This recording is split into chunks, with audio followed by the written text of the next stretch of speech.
Other features in the Kawasaki, well, one of them that's, got a full dash, and you can cycle through numerous readouts. One of them is your fuel range, your average gas mileage, your instant gas mileage, and the unique one is air pressure.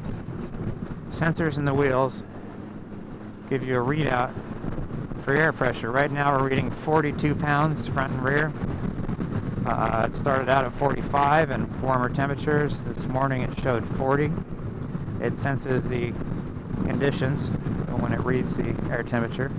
It's actually a battery in the sensors in the wheels. It's a 5-year battery, non-replaceable. You have to get new sensors put on at your dealership when those batteries go out. 2 trip meters, odometer, tach on the left, speedometer on the right. Speedometer reads 180 plus, shown on the dial. The mirrors are quite nice. They're spread really wide. They hold their adjustment well, and they flip in for storage. Not all the way in, but a good amount to get them out of the way, which is good because they're pretty wide, which is one of the reasons they work so well. The dash is nicely covered around the gauges. Really nice features include two actually. There are 2 twist knobs for adjusting a headlight level. There is a power outlet, like in your car, on the right side.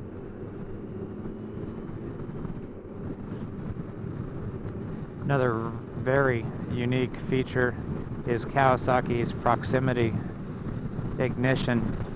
What happens is you have a key fob, comes with 2 of them, that you have in your pocket somewhere on you. And when you get within 5.3 feet of the center of the bike, it recognizes it and turns the system on. When you walk away, system goes off, key can't come out, bike's not going to go anywhere. So it's an anti-theft, convenience type of thing. It's actually quite confusing at first. Studied up on it a little bit more. Basically, you have an off position. When you have the off position, well, that's standard, but when you go to lock, the key actually locks into the ignition when you walk away. So this big key here really doesn't come out or need to come out.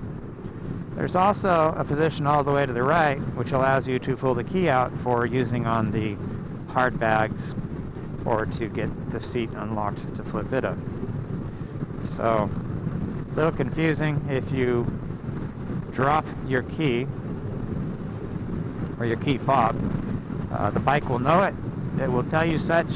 You can continue riding. If you turn it off, you have 30 seconds to turn it back on before it will lock everything out of the system. One notable feature missing from the Concours list of standard features are heated grips, unlike the FJR Yamaha. There are no heated grips. I believe they're an option, or you can add aftermarket grips. Big disappointment. The bike provides really good weather protection on the legs, lower body, torso. Helmet not as much as a larger fairing, but no electric grips to kind of complete the package there. I really wish that would have been present. The layout of the bike, the foot peg bend, well, your knees are bent a little bit. I spent 9 hours on the bike day 1, straight through, gas stops only, and found that in the last hour or 2 my legs are getting a little bit sore in the joints from kind of having your leg up higher than on some bikes. But almost all day comfort to your knees, a little bit high, a little bit of a knee bend, more than we'd like for all day comfort, but overall just fine until you get into the many hours on the road. One thing I didn't mention about the Kawasaki shaft drive is they've actually put a slipper clutch in the shaft drive itself, similar to a slipper clutch on a sport bike for entering a corner, downshifting, not locking the brake, or rear wheel hop from downshifting severely. A nice feature. Maybe our favorite part of the ZX, well, not the ZX14, the Concours 14, would be the brakes.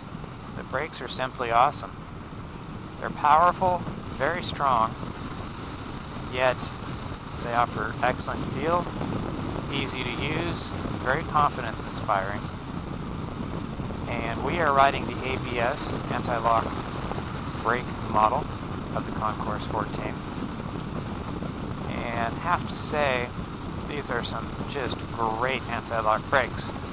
The big part is that Kawasaki designed it so that when you get into the anti-lock portion and they're doing their job, the pads don't release all the way from the disc. They stay closer.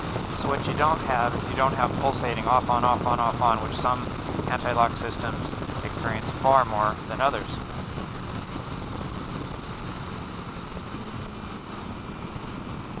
And in actual use, the pulsating's gone. These things just flat out stop, and very easy to use, very easy to believe in what the brakes are doing.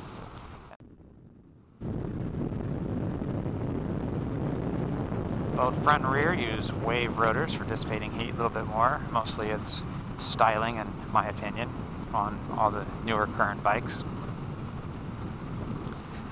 The front brake uses 4 piston calipers with 4 separate brake pads. What that does is it gives you 4 pads can dissipate heat better, they resist warping better, so you're going to have a better feel overall, and they're going to theoretically last longer and feel better. So that's a very high-end feature, actually, to go that way with the brakes. Rear brake has a wave rotor, single caliper, and big news is the brakes are not linked, which will give Kawasaki a high mark for.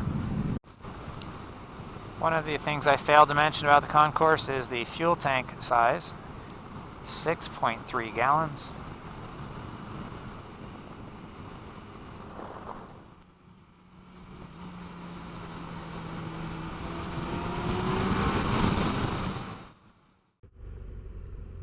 Hotel accommodations, while in the Monterey area, provided by Holiday Inn Express, Marina, California. Located near the Laguna Seca racetrack, this hotel has provided us with superior comfort and service time after time. It's one of our favorites, so check them out.